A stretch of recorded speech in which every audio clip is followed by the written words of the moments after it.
সুপ্রভাত আমার প্রিয় পরিবার, আরও একটা নতুন ব্লগে জানাই তোমাদের অনেক স্বাগত। আজকে বৃহস্পতিবার, এখন সকাল 6:30। আজকে একটু তাড়াতাড়ি উঠেছি কারণ আজকে মাম্মামকে একটু সুন্দর করে সাজুগুজু করিয়ে স্কুল পাঠাতে হবে।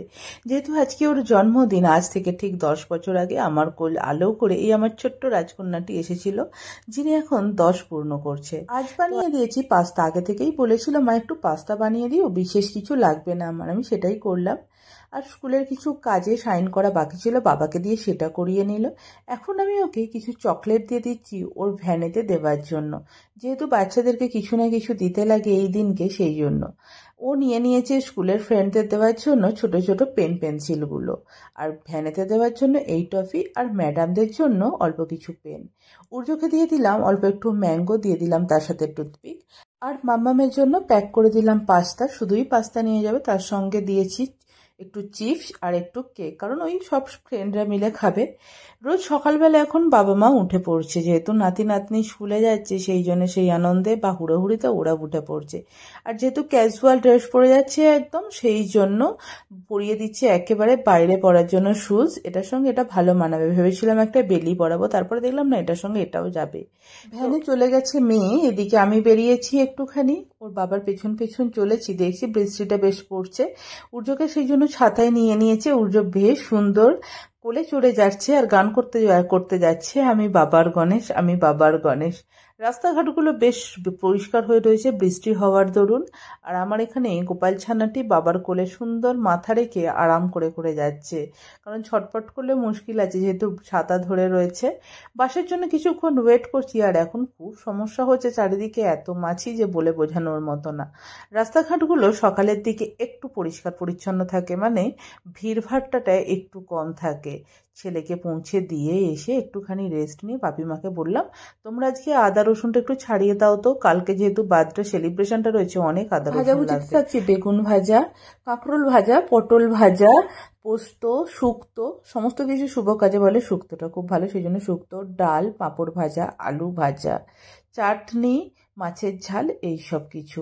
তো এখন ভাত আর ওদিকে ডালটা বসিয়ে দিয়েছি, আর এখানে পায়েসের চালটা ভালো করে ধুয়ে নিচ্ছি।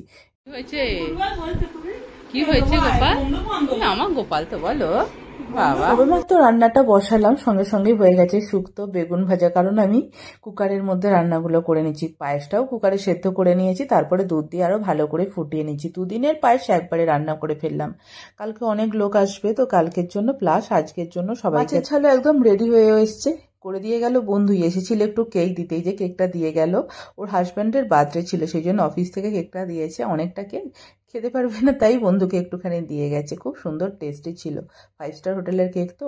এখন মাম্মামের জন্য আমি পায়েসটা আগ তুলে রাখছি, কারণ প্রথম পায়েসটা ওই খাবে, আর যেহেতু জন্মদিনের ব্যাপার পায়েসটাই হচ্ছে ব্যাপারটা নেই, এসেই কাঁদে না কেউ। বাবা কি সুন্দর কে দিয়েছে রে মামা এটা তোকে?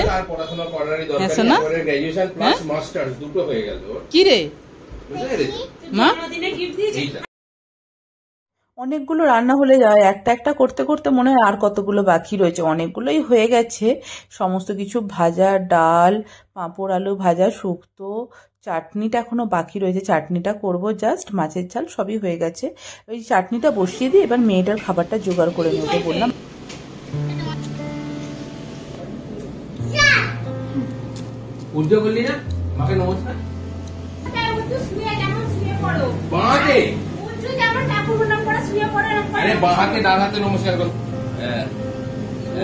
হ্যাঁ পাছন্দি আমার।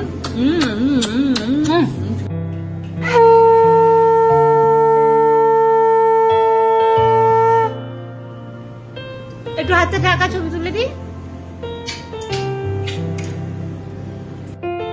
এখন সব খাবারগুলোকে ধরে দিচ্ছে, এই সমস্ত কিছু গুছিয়ে সুচিয়ে ধরে দেওয়াটাও খুব চাপের ব্যাপার, কারণ এতগুলো প্লেট হয়েছে যে একটার সঙ্গে আর একটা পাশাপাশি রাখতে গিয়ে জায়গায় কুলিয়ে উঠতে পারছি না যে কোথায় আর রাখবো। সেরকম বিশেষ কিছু রান্না না, তাও ওই আম দেওয়া হয়েছে, চকলেট, নানান রকমের পাঁপড়, চিপস, দই, পায়েস, মিষ্টি সব নিয়ে সাজো সাজো রব হয়ে ওঠে থালাটা।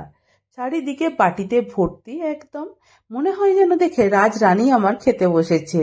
দেখে চোখটা আমার জুড়িয়ে যায়। আজকের দিনে যতটা পারি বিশেষভাবে ওকে ফিল করানোর চেষ্টা করি যে আজকের দিনটা আমার কাছে ও অনেক স্পেশাল। কারণ আজকের দিনে প্রথমবার আমি মা হয়েছিলাম, মুখটা দেখেছিলাম যে মা কাকে বলে, মাতৃত্বের প্রথম স্বাদ বুঝেছিলাম। নিজের শরীরের অনেকটা অংশ কাটা, যন্ত্রণা সবকিছুকে উপেক্ষা করে নিজের ছোট্ট ওই প্রাণটার কষ্টটা অনেক বেশি।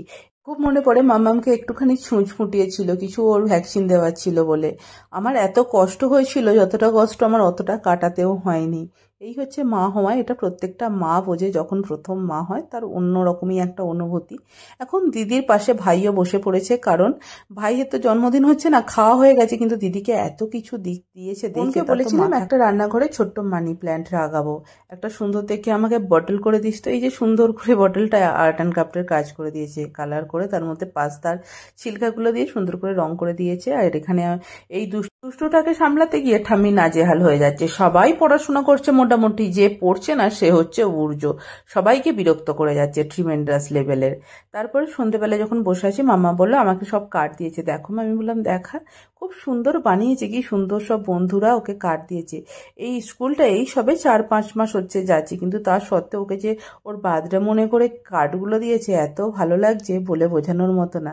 আর কি সুন্দর সব ভেতরে কাজ করেছে, আবার একটা ব্রেসলেটও পেয়েছে। বসে বসে সন্ধ্যেবেলা ভাবলাম না কালকে অনেক কাজ রয়েছে, চলো তাহলে যে কিছুটা কাজ এগিয়ে রাখি। এখন সন্ধ্যেবেলায় কালকের জন্য আমের চাটনিটা বানিয়ে নিচ্ছি। আর এই যে এই বোতলটা ওর বাবাই কিনে এনেছে, একটা রিটার্ন গিফট কম পড়েছে বলে, কাঁচের পুরো ওয়াটার বটল। তো আমগুলো প্রচণ্ড টক ছিল, সেই জন্য অনেকটা চিনি দিয়েছি। তাও মনে হচ্ছে কি যে এখনও মনে হচ্ছে চিনি হবে না মিষ্টি, এতে মনে হচ্ছে টকই হবে। আচারের মশলাটা একদিকে করে নিলাম, সর্ষে, মৌরি, মেথি, জিরে এইসব দিয়ে মশলা বানিয়ে নিয়েছি আচারের। এই ফ্রায়েড রাইসের মশলাও ভাজতে বসিয়ে দিয়েছি। সমস্ত কিছু মশলাগুলোকে রেডি করে রাখলে কি হয়, পরের দিনকে কাজটা করতে অনেক সুবিধা হয়। ভাবছি আজকে রাতেবেলা সবজিটাও বানিয়ে রাখবো, সবজি মানে সবজিটা কেটে রাখবো। আর এদিকে আটাটা বের করে দেখলাম, বেশ আটাটা একটুখানি অনেক দিন ধরে মানে একদিন পড়ে আছে ফ্রিজেতে। সেই জন্য কি হয় মাঝে মাঝে না একটু আটাটা কালো হয়ে যায়, তখন আর রুটি করবার সাহস পায় না। তখন কি করি আমি পরোটা বানিয়ে যাকে যতটুকুন পেরেছি বলেছি ডিস্ট্রিবিউট করে দিয়েছি কাজ। বোনকে বলেছি তুই সব মশলাগুলো গুঁড়িয়ে দে, তার সাথে তুই আমাকে আদা রসুন সমস্ত কিছু বেটে দিস, কারণ আমার পক্ষে কালকে কোনো কিছু করা সম্ভব না, কারণ কালকে আমার প্রচুর চাপ। এই যে আমার বাজরেগালের খাবার, পরোটা, আলু ভাজা, তার সঙ্গে আম দিয়েছি আর মিষ্টি দিয়েছি, বেশ অনেকটা আম দিয়েছি। খুব খুশি হয়েছে দেখে, কিন্তু তার সঙ্গে চিন্তাও করছে মা আমাকে এতগুলো দিয়েছে, তোমাদের আছে তো? আমি বললাম হ্যাঁ হ্যাঁ আছে, তুই খা। আজকে ওকে রুটি দিতে নেই, মানে পোড়া খাবারটা দিতে নেই, সেই জন্যই পরোটা করে দিলাম। এটা আমার শ্বশুরবাড়ির নিয়ম। এখন বাবা মাকেও খাবার দিয়ে দিলাম, বাবা মাও বসেছিল অনেকক্ষণ থেকে। আমাদের রুটিগুলো হয়েছিল না, আগে ওদেরকে করে দিলাম, বয়স হয়েছে তো অনেকক্ষণ থেকে বসে আছে। দেন আমি আমাদের রুটিগুলো খেয়ে তারপরে আরও কাজ আছে, সবজি কাটতে বসবো। মাথার মধ্যে টেনশনটা তো ঘুরছেই, কালকে কখন কি করব, কিভাবে কি করব। এই যে দেবনাথ কেকের অর্ডার দিয়েছিল ওর বন্ধুর বাবাকে, ও 5 স্টার হোটেলের শেফ, যেহেতু ওখানে কেকটা পুরো ফ্রেশ হয় সেই জন্য ওখান থেকেও এনে দিয়েছে। এটা এনেছে কোথায়, চাঁদনি চকের ওদিক থেকে ওর অফিস রয়েছে, হোটেল রয়েছে, সেইখান থেকে কেকটা এনে দিয়েছে। 2 কিলো ওয়েটের কেক, ওই অত দূর থেকে এনেছে তো একটুখানি এদিক ওদিক হয়ে গেছে ফুলগুলো, এক্ষুনি ফ্রিজে ঢুকিয়ে দিতে বলেছে, একটু ভালো করে যার জন্য দেখিয়ে দিলাম। এত সুন্দর দেখতে লাগছে কেকটা না, অপূর্ব। আর টেস্টও হয় কেকগুলোর, এত সুন্দর টেস্ট হয় যে এখানে কোনো কেকেতে আমি এই টেস্ট পাই না। সেই জন্য ওরও বেচারার একটু কষ্ট হয়, আর আমাদেরও বেশ ভালো লাগে। আর যেহেতু সব বাচ্চারা খাবে সেই জন্য ও আর না করতে পারে না, এবং দামটাও একটুখানি ওরা ছাড় পায়, তো সেই সুবিধাটা আমরাও ভোগ করে নিই আর কি। ফ্রিজের মধ্যে কেকটাকে রেখে দেওয়া হলো। এখন বোন সবজি কুটতে বসেছিল আর আমিও বসেছি, ও বসেছে ছুরি নিয়ে আর আমি বসেছি বঁটি নিয়ে। পা বিছিয়ে দিয়েছি কারণ পায়ে অনেক ব্যথা করছে, অনেকগুলো সবজি কাটতে হবে ফ্রায়েড রাইসের জন্য, গাজর, বিনস, ক্যাপসিকাম এইসব কাটতে হবে। ওদিকে আমের চাটনিও মোটামুটি হয়ে গেছে, আর এইসবই কেটে রাখবো, পেঁয়াজ কাটবো না, আদা রসুন তো বাটাই আছে। আমের চাটনি রেডি হয়ে গেছে, এটাকে আমি ঘরের মধ্যে রাখবো, কারণ ফ্রিজ আর আমার রাখার জায়গা নেই, ফ্রিজ পুরো প্যাকড আপ। তো চলো আবার কালকে একটা নতুন ব্লগে দেখা হবে। আজকের মতো গুড নাইট, বাই, সবাই ভালো থেকো।